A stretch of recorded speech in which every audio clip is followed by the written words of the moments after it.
મારું નામ સીમા છે. મારા ભાઈનો મિત્ર ખૂબ જ સુંદર અને તાકતવર બોડીવાળો છે, જેને પહેલી વાર જોયા કે તરત જ મેં નક્કી કરી લીધું કે હું આને મારી ગુફાના દર્શન જરૂર કરાવીશ, કારણ કે મેં તેના નાના ભાઈ પપ્પુના દર્શન કરી લીધા હતા.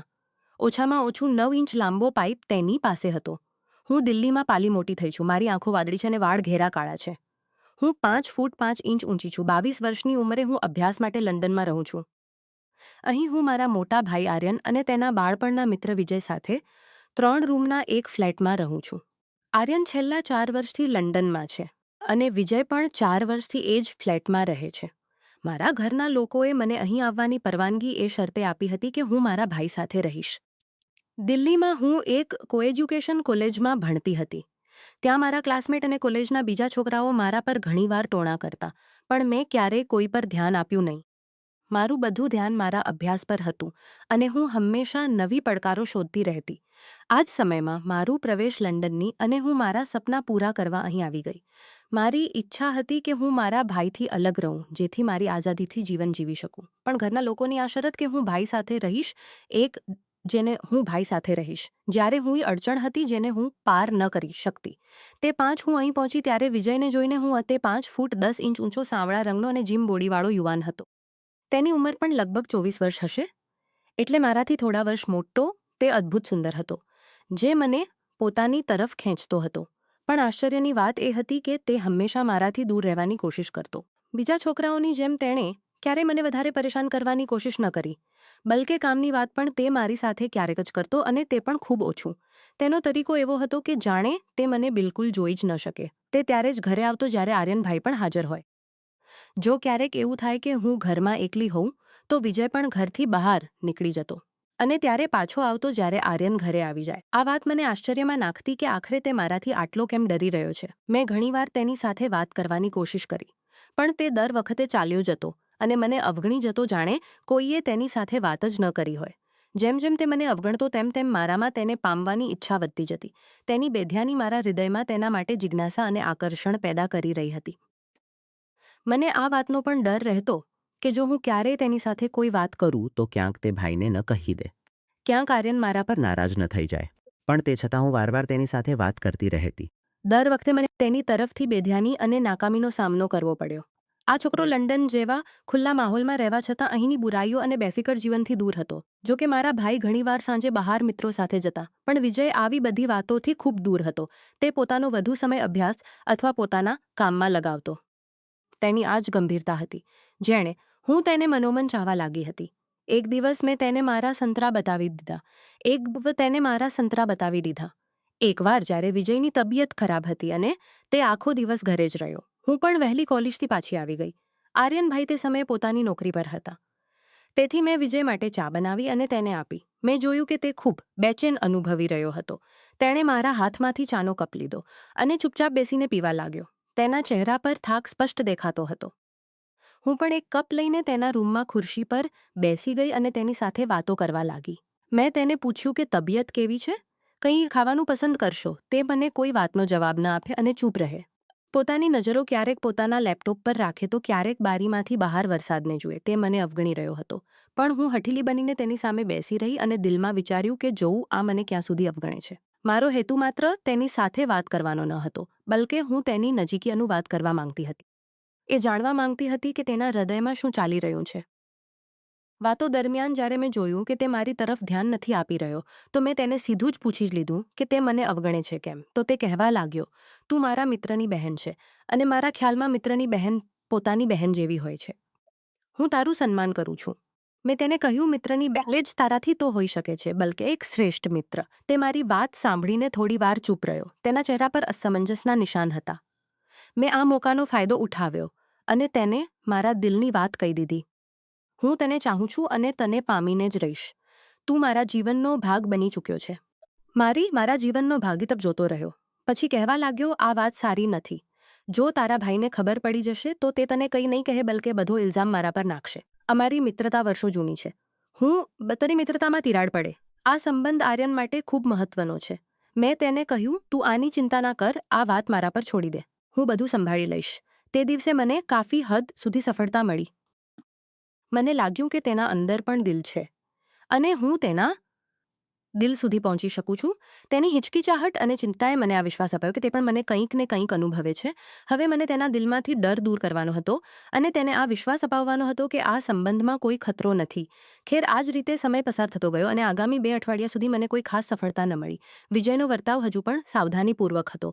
જો કે તે પહેલાંથી થોડો ઓછો અવધાનીપૂર્વક હતો. આ જ સમયમાં મારા ભાઈ આર્યનને રાતના સમયે એક નવી નોકરી મળી ગઈ. જ્યાં પહેલાંની નોકરીથી બમણું વધુ પગાર હતો. તે આ પ્રસ્તાવ પર ખૂબ ખુશ હતો. મેં ભાઈ સાથે વાત કરી. તે આ નોકરી ના કરે કારણ કે હું રાતના સમયે ઘરમાં એકલી રહીશ અને મને એકલાપણાથી ડર લાગે છે. તો તે કહેવા લાગ્યો, એકલી કેમ? વિજય પણ તો ઘરમાં જ હોય છે. વિજય પણ તે સમયે અમારી પાસે જ હાજર હતો. મેં તે સમયે તેની હાજરીનો ફાયદો ઉઠાવ્યો હતો. વિજય તો એવા હોય છે જાણે ઉઠાવીને કહ્યું, તમે હો તો મને એકલાપણાનો અહેસાસ કોઈ છે જ નહીં. તમારી સાથે વાતો પણ કરી લઉં છું.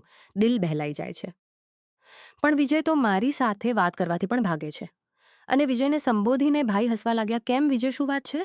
અજય, શું વાત છે? આ તારી ફરિયાદ કરી રહી છે. લાગે છે તારી તન્હાઈથી તેને બોરિયત થાય છે. તો વિજયે એકવાર નજર ઉપાડીને પહેલા આર્યન અને પછી મારી તરફ જોયું. તેના ચહેરા પર હળવી મુસ્કાન આવી અને પછી તેણે તરત પોતાની નજરો ફરીથી પોતાના લેપટોપ પર ટેકવી દીધી. મેં મોકો હાથમાંથી ન જવા દીધો અને આગળ કહ્યું, આ તો એવા મારાથી ભાગે છે જાણે હું તેમને ખાઈ જઈશ. 6 મહિના વિજયે મારી સાથે ક્યારેય સીધી વાત ન કરી અને હવે કહે છે કે મને એકલાપણાનો અહેસાસ નહીં થાય. મેં વધુ નાટકીય અંદાજમાં કહ્યું, તમે ઘરે ના હો અને વિજય ઘરે આવે અને ઘરમાં તમને ના પામીને આ તો બહાર નીકળી જાય છે. મને લાગે છે જો તમે રાતની ડ્યુટીવાળી નોકરી શરૂ કરી લો તો આ પણ ઘરે નહીં આવ્યા કરે અને મને બિલકુલ છોડી દેશે. અને વિજયને એકવાર ફરી સંબોધીને કહેવા લાગ્યા, વિજય, શું આ સાચું કહી રહી છે? તને શરમ નથી આવતી? તો તેણે એકવાર ફરી પોતાનું માથું ઉપાડીને મને જોયું. તેની આંખોમાં હળવી ચમક હતી અને કંઈક કહેવા જ વાળો હતો કે આર્યનભાઈ વચ્ચે બોલી પડ્યા અને કહેવા લાગ્યા, વિજય, મને તારા પર અને બહેન, તમે બંને પર ભરોસો છે.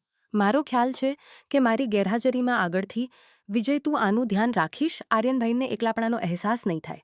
આર્યનભાઈની વાત સાંભળીને વિજય બોલ્યો.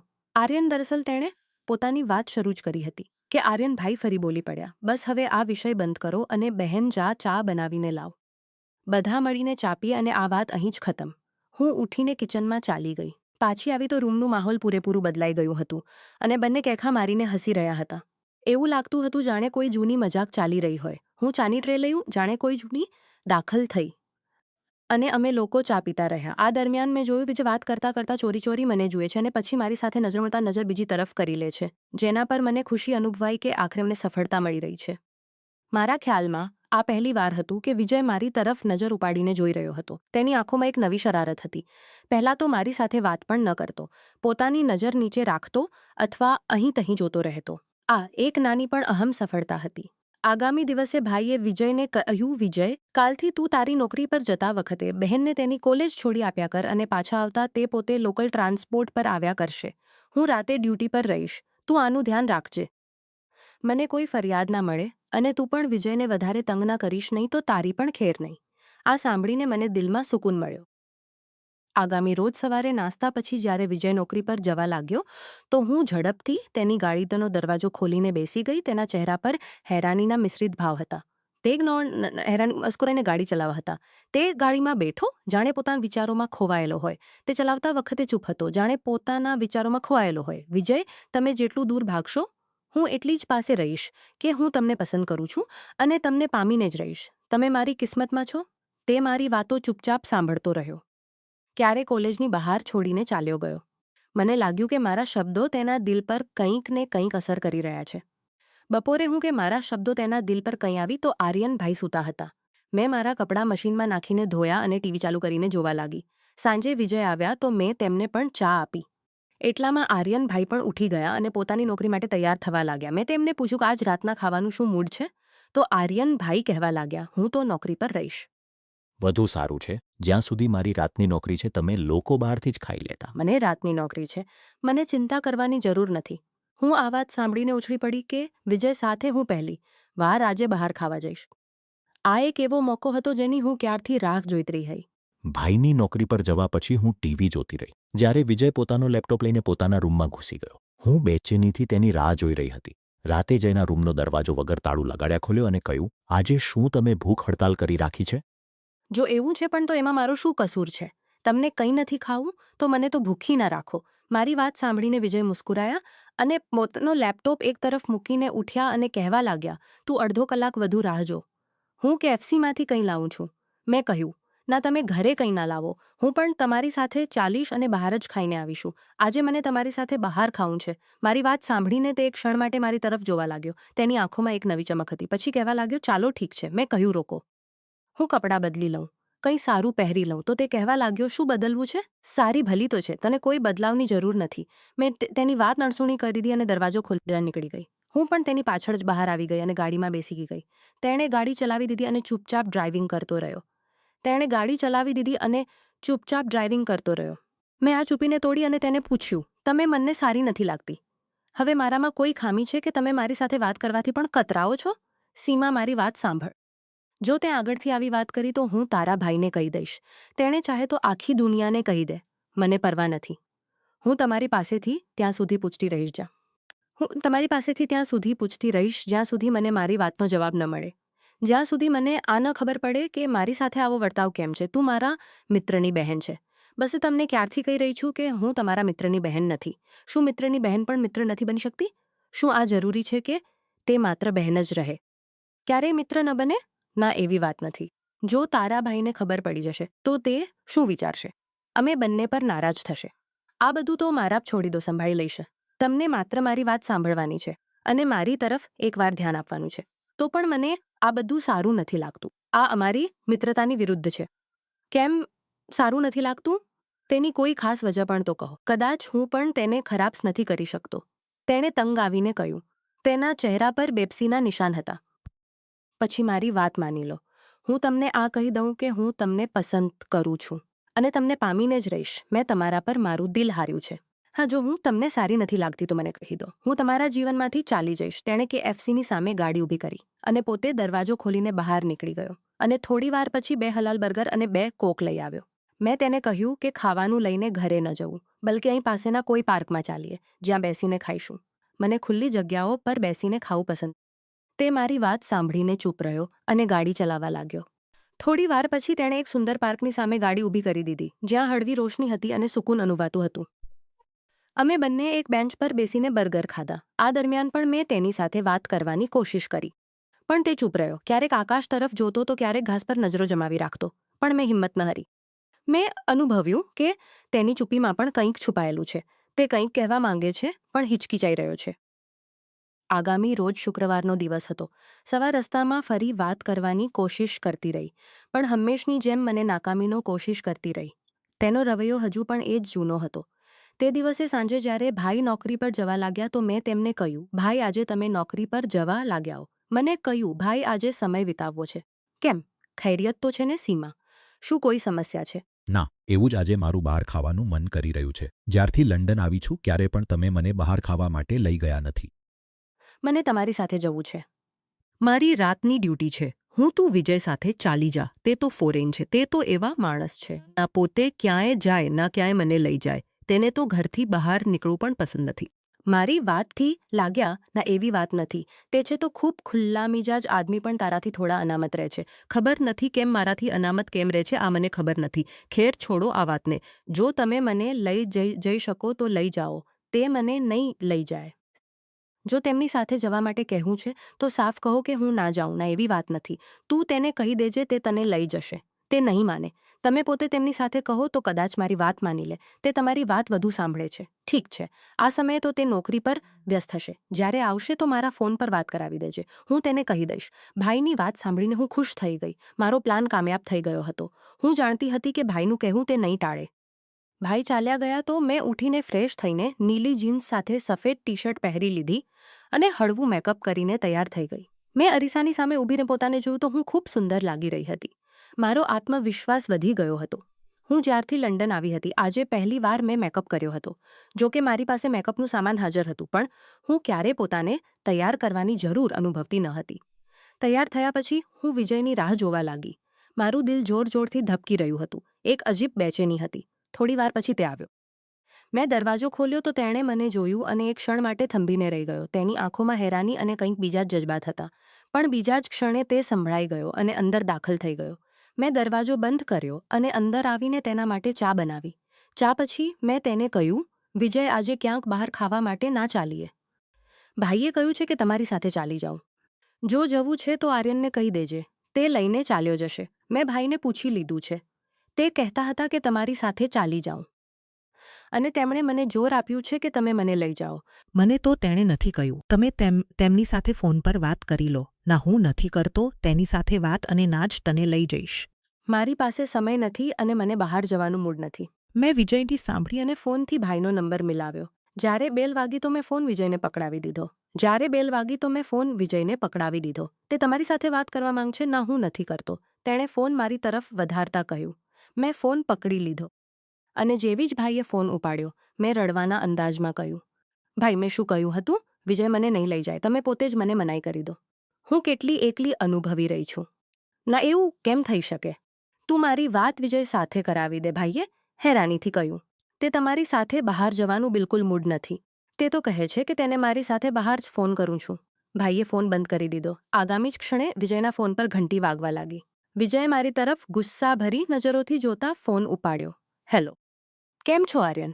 પછી તેણે મારા પર નજર નાખી અને ભાઈને કહેવા લાગ્યો, શું હું કેમ લઈ જઈ શકું? અમારી વાત તમે સમજો છો કેમ નહીં? બીજી તરફથી ભાઈએ જાણે વિજયને શું કહ્યું અને ફોન બંધ કરી દીધો અને મને કહેવા લાગ્યો, ઠીક છે, પણ જવું ક્યાં છે? કોઈ સારા હોટેલ પર ચાલીએ જ્યાં લાઈવમ જઈ શકતો. આજે મારું મૂડ નથી. ના તો હું ફરી ભાઈ સાથે વાત કરું છું. મેં તેને ફરી ધમકી આપી. એક તો તું ભાઈની ધમકી ખૂબ આપે છે. તારો ભાઈ મારા પર કોઈ હાકીમ તો નથી લાગેલો કે હું તેના ડરથી તારી દરેક જાયજ નાજાયજ વાત માનું. તેણે હવે થોડું મજાકથી કહ્યું, તો ઠીક છે, હવે ભાઈ સાથે વાત કરી લો અને તેમને કહી દો કે હું નથી લઈ જઈ શકતો. મેં પણ થોડી શરારત કરી. ઠીક છે, પણ એક વાત સાંભળી લો. ત્યાં જઈને કોઈ એવી વૈસી હરકત ન કરવી. હું તૈયાર છું. તમે તૈયાર થઈ લો. વાસ્તે આ જ રીતે પણ તમે ખૂબ હેન્ડસમ લાગી રહ્યા છો. મેં મુસ્કુરાઈને કહ્યું. તેણે ફરી મારી તરફ જોયું. તેની આંખોમાં એક નવી શરારત અને હળવી હાસી હતી. તે પોતાના રૂમમાં ઘૂસી ગયો. થોડીવાર પછી કપડાં બદલીને બહાર નીકળી આવ્યો અને મને કહેવા લાગ્યો, ચાલો જલ્દી કરો અને પાછા પણ જલ્દી આવવાનું છે. તે સમયે રાતના લગભગ વાગી રહ્યા હતા. હું જલ્દીથી બહાર નીકળી અને ગાડીમાં બેસી ગઈ. તેણે દરવાજો લોક કર્યો અને ગાડીમાં આવી બેઠો અને ડ્રાઇવિંગ કરવા લાગ્યો. અમે લોકો લંડનના એક મોટા હોટેલની બહાર પહોંચ્યા, જ્યાં તેણે એક જગ્યા ગાડી પાર્ક કરી અને અમે અંદર ચાલ્યા ગયા. અંદર દાખલ થયા તો અંદર તેજગ્રજી સંગીત ચાલી રહ્યું હતું અને માહોલ ખૂબ રોશન હતો. અમે એક ખાલી ટેબલ શોધ્યું અને બેસી ગયા. અમે એકસી રહ્યા પછી મેં વિજયને કહ્યું, અહીં એવું જ બેસી રહીશું. હવે કોઈ ડ્રિંક વગેરે પણ લેવી છે? તે કહેવા લાગ્યો, તું બેસ, હું કંઈ લાવું છું. મેં તેને કહ્યું, ના, તમે બેસો, હું લઈ આવું છું. તમે થાકી ગયા હશો. તે ઉઠવા લાગ્યો, પણ હું તેનાથી પહેલાં ઉઠી ચૂકી હતી, જેના પર તે બેસી ગયો અને તેણે પોતાના પર્સમાંથી મને કેટલાક પૈસા આપ્યા. મેં ડ્રિંકના 2 ગ્લાસ લીધા અને ટેબલ પર આવી ગઈ. ડ્રિંક જોઈને તે ગુસ્સાના અંદાજમાં બોલ્યો, આ શું લઈ આવી છે? મેં તેને કહ્યું હતું, કોક લાવી છે.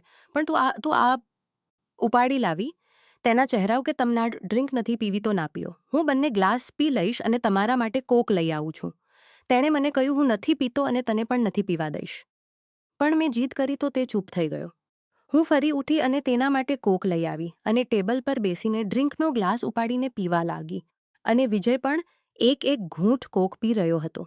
થોડીવાર પછી મેં મારો ગ્લાસ ફરી ઉપાડ્યો અને પૂરો ગ્લાસ પી લીધો અને તે પછી અમે ઘરે આવ્યા અને હું સૂઈ ગઈ અને મને નીંદ આવી ગઈ. તે રાત મારા માટે એક યાદગાર રાત હતી. સવારે વાગ્યા આસપાસ હું ઉઠી તો ટીવી લાઉન્જમાં આર્યનભાઈ અને વિજય વાતો કરી રહ્યા હતા. હું બહાર નીકળી. વિજય અને ભાઈને ગુડ મોર્નિંગ કહ્યું. ભાઈએ મને જોયું અને કહેવા લાગ્યા, ઉઠી ગઈ શહેજાદી સાહેબા સવારથી ચાની રાહમાં બેઠા છે. મને શર્મિંદગી અનુભવાઈ પણ વિજયે મને સૂવા નથી દીધું. તે કહી રહ્યો હતો કે તમે લોકો રાતે હોટેલમાં ગયા હતા અને તે તેને કેટલું તંગ કર્યું. સીમા, તે જોયું ને વિજય કેટલો સારો છે.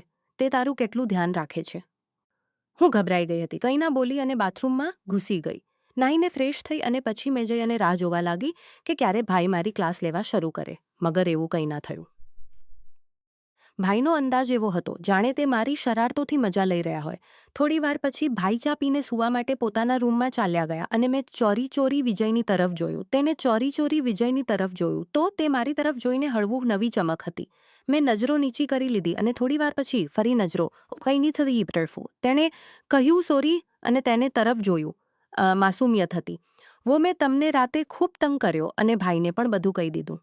ના, કોઈ વાત નથી. એમાં તારો શું કસૂર છે? આ તો તારો હક છે કે તું ભાઈને કહી શકે અને મને ખુશી છે કે તે આ કર્યું. હું ચૂપ થઈ ગઈ અને થોડી વાર પછી ફરી બોલી, વો તમે રાતવાળો વાક્યો ભાઈને પણ કહી દીધો છે કે નહીં? વાસ્તે તું છે ખરેખર ખૂબ સુંદર. મારા જીવનમાં પહેલી વાર મેં કોઈને આટલી હસીન જોઈ છે. હું તેની વાત સાંભળીને ખુશ થઈ ગઈ અને તેની તરફ જોવા મળી હતી. વિજય મારા જીવનમાં આવનારો પહેલો છોકરો હતો અને હું પહેલાંય મારી તારીફ સાંભળી રહી હતી. તેના શબ્દો મારા દિલને સ્પર્શી ગયા. હું ઉઠીને રૂમમાં ચાલી ગઈ અને બેડ પર ઊંધી થઈને સૂઈ ગઈ. મને હવે દરેક વસ્તુ સારી લાગી રહી હતી અને દરેક વસ્તુ પર પ્રેમ આવી રહ્યો હતો. પૂરી દુનિયા હસીન લાગી રહી હતી. મેં તકિયો લીધો અને તેને જોરથી મારા છાતી સાથે ચાંપી લીધો, જાણે મેં મારા સપનાને પકડી લીધા હોય. ખેર, હવે અમારી મિત્રતાની શરૂઆત થઈ ચૂકી હતી અને મને આશા હતી કે આ મિત્રતા જલ્દી મોહબ્બતમાં બદલાઈ જશે. ખેર, દિવસો પસાર થતા ગયા. અમારી નજીકી વધતી ગઈ. વિજય હવે મારી સાથે વધુ ખુલ્લેઆમ વાત કરવા લાગ્યો હતો. એક રોજ મારી તબિયત ખરાબ હતી અને હું કોલેજ ન ગઈ. વિજય પોતાની નોકરી પર ચાલ્યા ગયા. જ્યારે ભાઈ પોતાના રૂમમાં સૂતા હતા, વાગ્યા આસપાસ મને દરવાજો ખુલ્લાની અવાજ આવી. મેં વિચાર્યું ભાઈ ઉઠ્યા હશે, કોઈ કામ માટે દરવાજો ખોલ્યો હશે. હું મારા રૂમમાં જ સૂતી રહી. થોડી વાર પછી મને ટીવી લાઉન્જથી અવાજો આવવા લાગી. એમાં ભાઈ સાથે કોઈ મહિલાની પણ અવાજ સામેલ હતી જે હિન્દુસ્તાની લહેજામાં અંગ્રેજી બોલી રહી હતી. બંને અંગ્રેજી ભાષામાં કંઈક બોલી રહ્યા હતા. તેમની અવાજો કાફી ધીમી હતી. હું ઉઠી અને દરવાજો હળવો ખોલીને જોયું તો આર્યનભાઈ એક ગોરી મહિલા સાથે વાતો કરી રહ્યા હતા. તે મહિલા કોઈ 24 થી 25 વર્ષની હશે.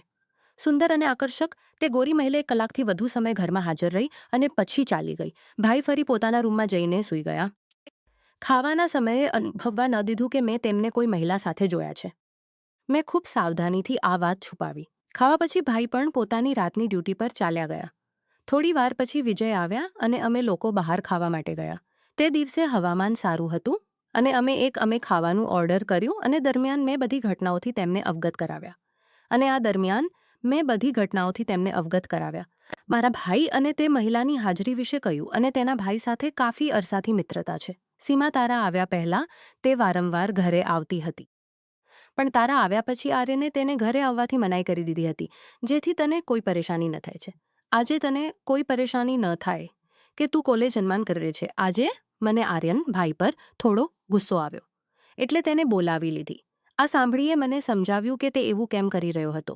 એક દિવસ જ્યારે અમે લોકો બહાર ખાવાથી પાછા આવ્યા, મેં ચા બનાવી અને સાથે બિસ્કિટ લઈ આવી. ચા પીતા વખતે મેં એક બિસ્કિટ ઉપાડી અને વિજયના મોંમાં નાખી દીધી. તે મારી તરફ જોવા લાગ્યો.